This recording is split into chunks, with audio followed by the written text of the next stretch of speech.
Okay, so the case presentation I have for you today is something that is not seen very commonly, so hopefully you'll find it interesting. So this is a 67-year-old gentleman who had presented here with 2 weeks of shortness of breath, orthopnea, and bilateral low extremity edema. His prior medical history included hypertension, hyperlipidemia, and a little bit extra in addition to that, which I will get into once we go through the echo findings and kind of discuss the possible causes. But he was not diagnosed with any prior history of cardiac disease before presenting here to Methodist. So this is echo, so just a parasternal long.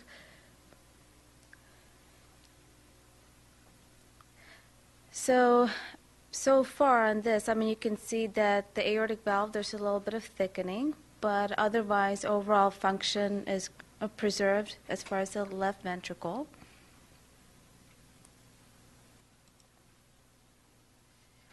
So basically, in this view, this shows evidence of aortic regurgitation, and I'll have another view coming up later on, but it basically appears to be mild to moderate based on this.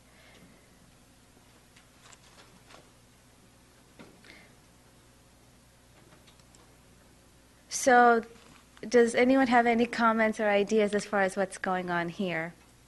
They're looking at the tricuspid valve.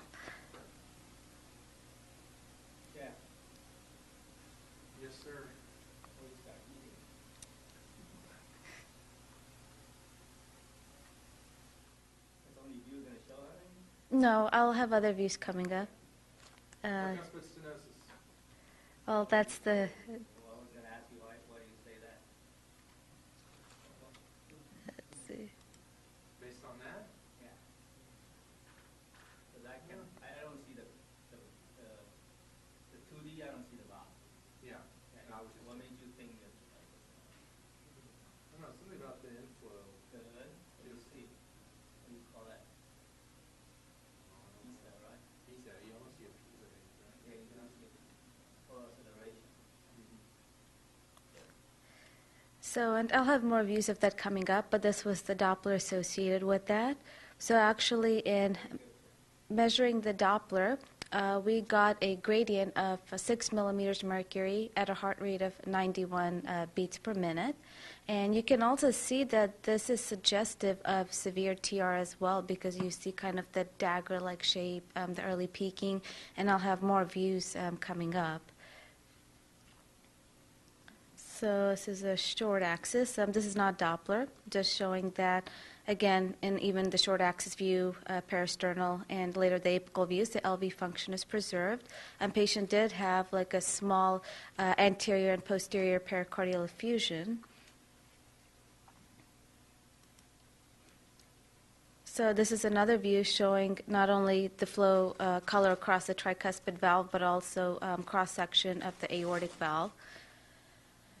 And so the reason that this echo was actually triggered was because, not only because of the patient's symptoms, but the CT scan actually showed moderate bilateral pleural effusions and was read as a moderate pericardial effusion. And again, he didn't have any prior history of heart disease. So kind of to give a little bit more history now on the patient, back in 2002, he had presented from medical care actually for the first time with symptoms of flushing, diarrhea, feeling tired, and in addition to the lower extremity edema and shortness of breath. So, and actually, kind of, so that hopefully would narrow down kind of the diagnosis or the thoughts as to what could be causing this. So if anyone has any thoughts, with that additional history.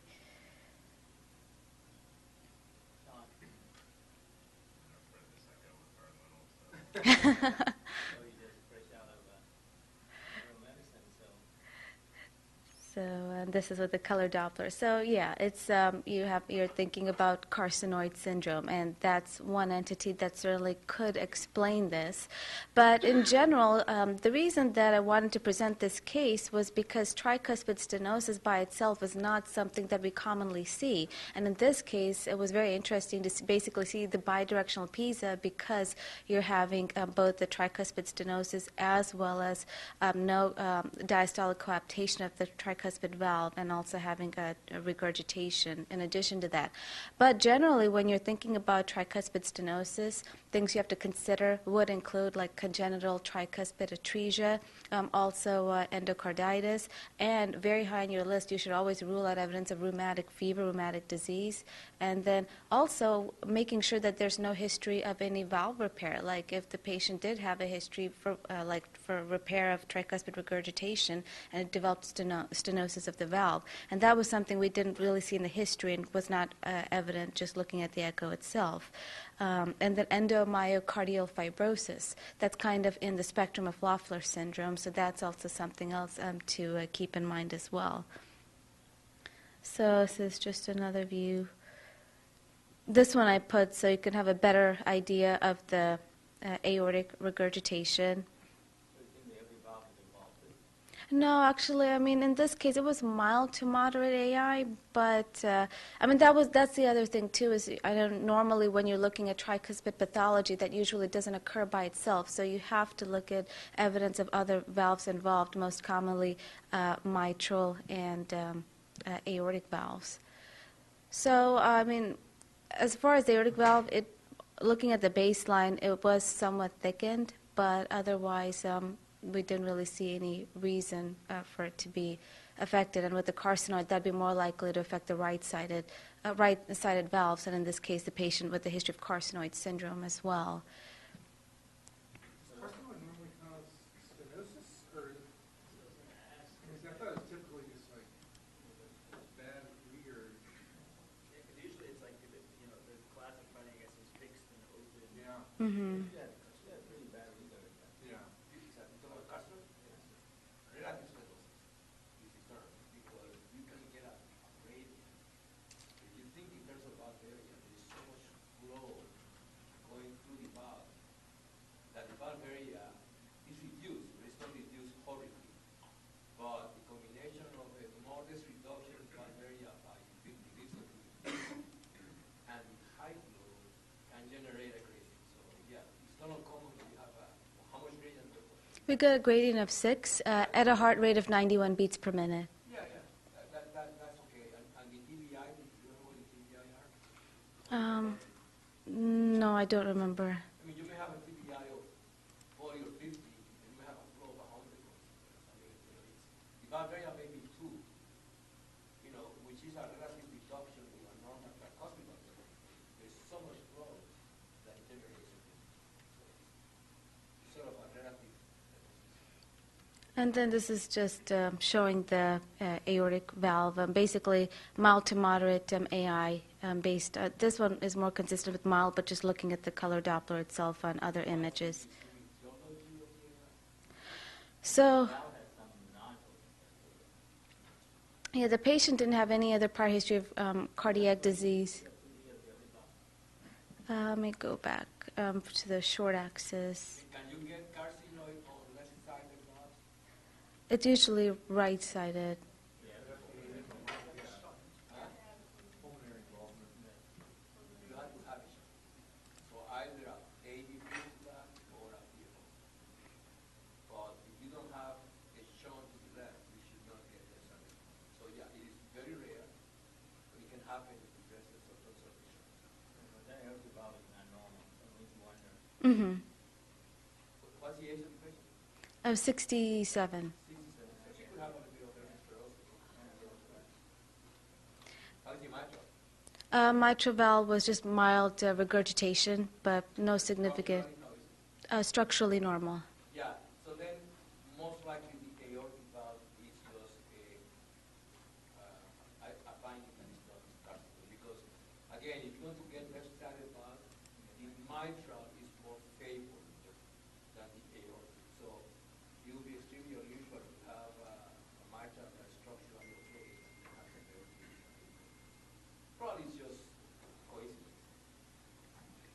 So this patient, pulmonic valve, also no structural abnormalities noted. There was mild pulmonic regurgitation, but nothing obvious that we noted. Has carcinoid that was first diagnosed in 2002 when he had presented for medical care at that time with diarrhea, flushing, fatigue.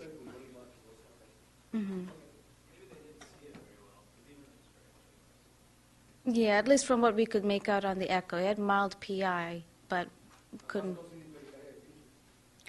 So, patient had history of anasarca, bilateral low extremity edema, and so the thought was a diastolic CHF as well.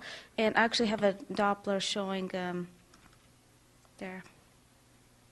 Yeah. Very nice. So, okay. So basically, and just to go back with the history, so the patient actually had a history of ileocecal tumor involvement, hepatic metastases. He was treated with radiation as well, and he had been followed at MD Anderson with Dr. James Yao there. And back in 2010, there were issues with his insurance, and so after that, it sounds like he kind of lost follow-up. And so his symptoms with diuretics had been more or less controlled, but the reason he presented to Methodist, he was just discharged about a week ago. He came in with 2 weeks where his symptoms were just getting progressively worse. And so now he's actually supposed to follow up with us back in clinic. But basically, he was... basically, diuretics and hopefully... also, oncology saw him as well. So I know he had been treated with sandostatin as well in the past. So I think he's supposed to follow up with them as well to kind of determine if... Basically, he's at stage 4 right now. So... it would be more kind of palliative kind of options. As far as the tricuspid valve itself, once he gets more optimized and... What's the estimated life expectancy for him from his cancer? So it looked like, based on the oncology's notes, that it could still be months to years kind of time frame, kind of a slower indolent course, but that at this point, since it was stage 4, it's basically a kind of end stage. But in more of an indolent course, though, still. So he still has sometime months to years kind of time frame. Yeah, he's had this for about 13 years now. Yeah. But this is the first time he had been told that his heart was involved. Prior to coming here to Methodist, in the past he had never had this diagnosis. At least that's what he had, yeah. I don't believe he's lying. Or he, because I know the quality of record in Andy Anderson. They have so this is not true. You don't say this is not true. Right, I would hope so. Yeah. No. I'm sure that they had picked up diagnosis and everything. So probably God. Say something. But I would not agree that they would not have picked up this. Yeah. So how about Clint? I'm sorry? I mean, ideal world, I mean, he has to follow It's up. fixed. The problem is how do you clip a valve that is fixed? In other words, you have, when you go in with the clipper, okay, you want to catch the valve in diaspora and then grab it and clip it. This freaking valve is frozen. So how are you going to clip it? Now, the question is, could you put a tower? We have enough utility there to stick in a valve, a tower, a catheter. I have no idea about that. There was a new valve, or it was probably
And I know patient was seen by our team here, so he's actually, Follow by us.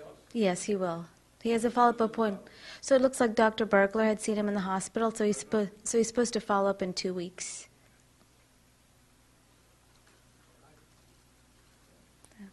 And that's all I have. Okay. So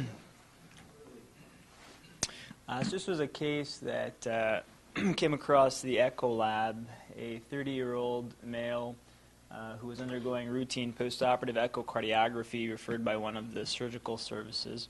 He had a history of hypertrophic cardiomyopathy, a 34-millimeter septum, with a pretty notable family history of sudden cardiac death. Mother, as well as several aunts or uncles, had died at an early age, presumably because of the same process. And despite optimal medical therapy, he continued to be symptomatic. So we underwent septal myectomy, and at the time of this echo was postoperative day number 2.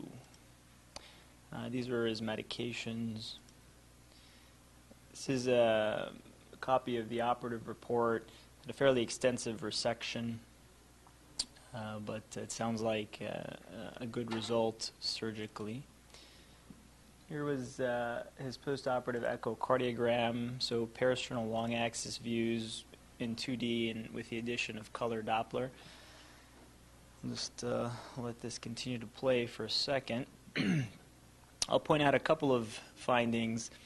You can see that he still has a fair degree of hypertrophy, both of the septum, interseptum, as well as the posterolateral wall. So he has a posterolateral effusion here. We ended up noting what we felt was chordal SAM, and there's some posteriorly directed MR. And there's this little thing wiggling in the left ventricle, which we thought was probably retained muscle following the surgical intervention.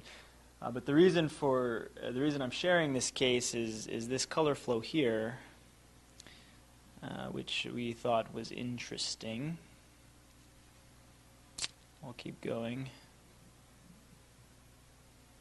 Oh, you can't see my mouse, can you? Oh, yeah, you can. Okay. Oops. All right.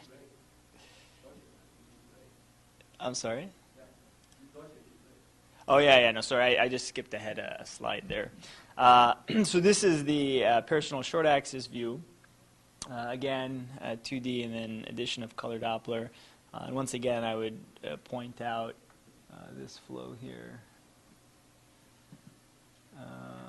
So any thoughts as to what this may be, given the context? It'll be easier for everybody here. Yes. Okay, so the first question, okay, is whatever you see there, is it systolic or diastolic?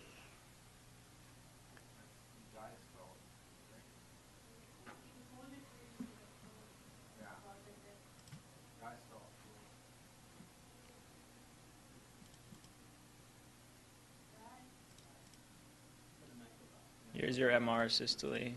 There's diastole. This valve is closed. Okay, so you have a diastolic color flow abnormality inside. Okay. Now the next question is, do you have any entrance or exit point? Okay. And how do you define entrance or exit points when you see something like this? The entrance point usually has a little pizza, right? And the exit point may seem to be a little color that you see coming out someplace. So do we see anything in the Probably a little bit here. right? Yeah. Yeah, there. There's one frame in the LV where it looks like there's a little spill Yes. into the LV. Now, when is it there? The next question is, what part of the cycle do you see that little spill? Yeah, but which part of the diastole? Now I'm getting fancy here. I see it. So it's early diastole. Okay? Now, if you keep going diastole, if you keep going it, you don't see that once you keep going toward later diastole, tend to lose it. Mm. Okay? Now, remember that in early diastole, early diastolic pressures usually are below sunlight. So you're usually in a 0, 5. So what we have an exit point, because that's not an entrance point. You know, the flow is happening even, you know, in too much of the cycle for that to be an entrance. I suspect that's an exit. So that's a little bit of fear. At a time that that body pressure is very low. What we don't know is where the heck is coming from. Okay? So now go to the next one.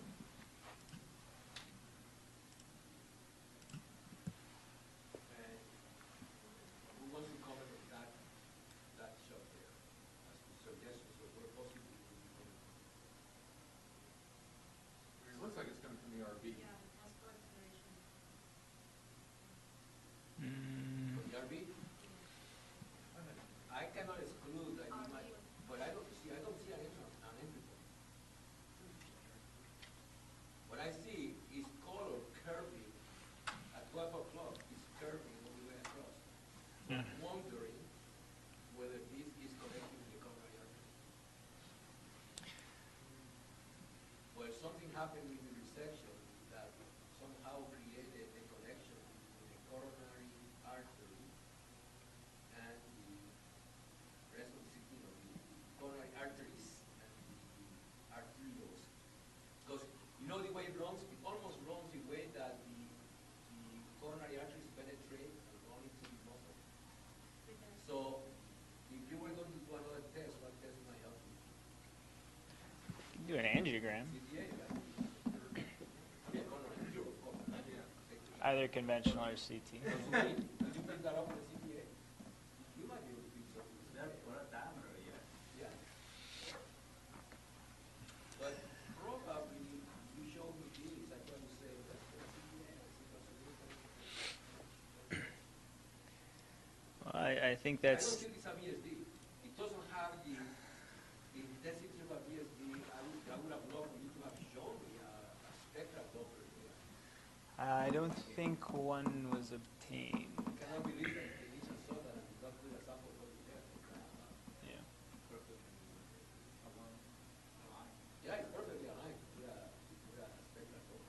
But anyway, you're not showing it. So. No, I didn't show it because I don't believe it was available. But the way it's curving makes me very suspicious of something that So that's what we felt as well. We ended up in the report calling this a coronary cameral fistula.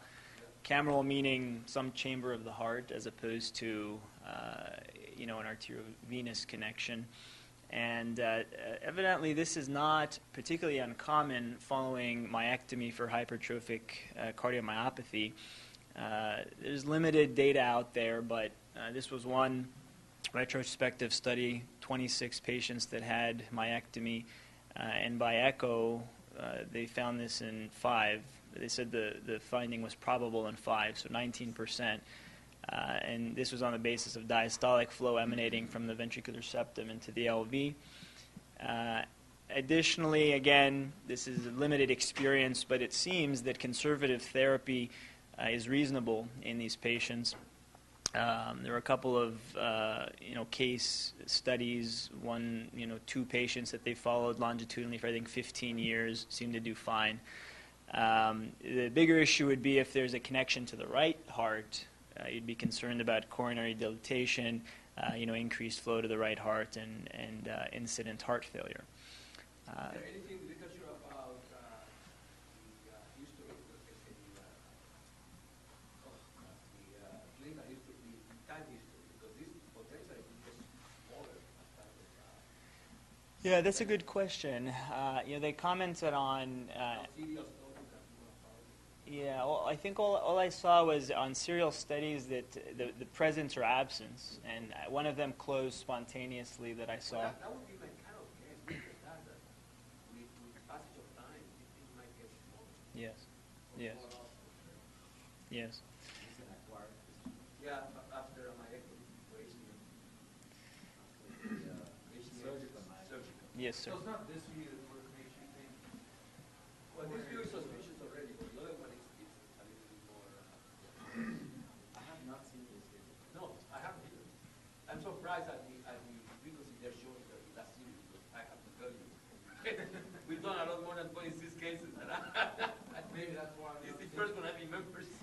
Yeah, I found that surprising as well, but The question to you is, I don't know, I haven't seen the pictures, but I mean, the septum is still thick, yes. right? So what's the mechanism? So let me show you. You're shaving off a little bit. I mean, usually the myectomy is done from the transaortic. You go down and shave it off a little bit. So where's the mechanism? Usually, if you get too thin, I understand it. But why? I mean, you have at least a centimeter of thickness still. That's a good question. I don't know if they got. So the question you cannot answer because you have not provided the data, maybe there is no data, but there should be data, is could this be a preoperative finding that became more apparent after the mectomy? Because congenital disease occur on a congenital basis. We have not seen a pre-op echo, so we have no idea. Right. No preoperative echo is available in our system. I think there was one done at the outside. So that's a good question. Could these patients that have been reported, even the ones that have been reported, could they have maybe that congenital finding because ectomy in some way allows the exit point to be more noticeable, and then that generates a better color signal. So, I have to say, I have not seen. One thought I had is it. Another possibility, actually, it's very interesting. Another possibility, right? Is obviously, okay, I mean, I have to kind of recalibrate my statement before. This is not a DSD. This is a coronary cannula fistula, right? So thickness may not necessarily mean anything. But at the same time, if you think about how the anatomy is of an HCM, their septal perforators and quite a few of the arteries are very long. So just imagine if I shave off about 3-4 millimeters or 5 millimeters of this myocardium in the septum, that large septal perforator, maybe the end of it becomes now still large relatively when you have a fistula, right? Because to start with, that septal perforator was incredibly large. Yes. Because this guy, where his reported initial pre-op, his septum was 34 millimeters. 34. So there's been a reduction clearly. So, I mean, yeah. You can see this muscle flapping around. So they did something. Yeah. And that was my thought, Dr. Zogby, as well. Some of the other people, the way it curves, around. I would have done a CTA, nothing else for my own curiosity. See if Sumin could have seen a little bit more of the facial orientation. But another thing that most likely you have is right in the stomach, the coronary angio, before surgery. Preoperative. Huh? They didn't do a coronary angio. We don't know. I think even Larry, who is one coronary angio, if I was there, I think where is it empty? Well, we see one place that looks like I thought here it looked like. So no other study was done after we read this? No, the patient, because of this pericardial effusion, had a couple of limited studies done, but unfortunately, no emphasis was paid towards this area. Meaning we didn't even read it? Well, I looked at those limited studies, and I didn't see this finding. I don't know that color Doppler was applied to the septum again. It was limited, again, just looking at the effusion. And they didn't do a CTA or an angiography? No. Yeah, and what I closed with Dr. Zybe was some of the data, which Dr. Q is commenting is surprising, and I agree. At least in this series, it seems to be a relatively common finding, which I guess is not consistent with our experience here. But This was a 19%. Yeah, 5 on 26. yeah, so Well, I think that's interesting because if you think about the differentiator, right, of what happens with septal alcohol ablation versus this, with septal alcohol ablation, not you're getting rid of that septal, yeah.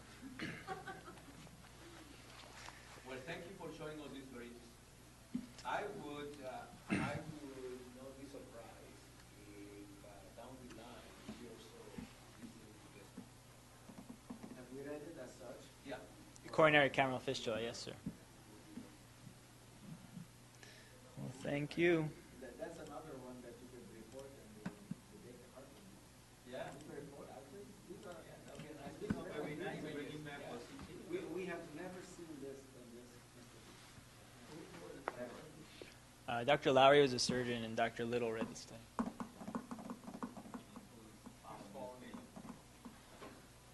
I don't know.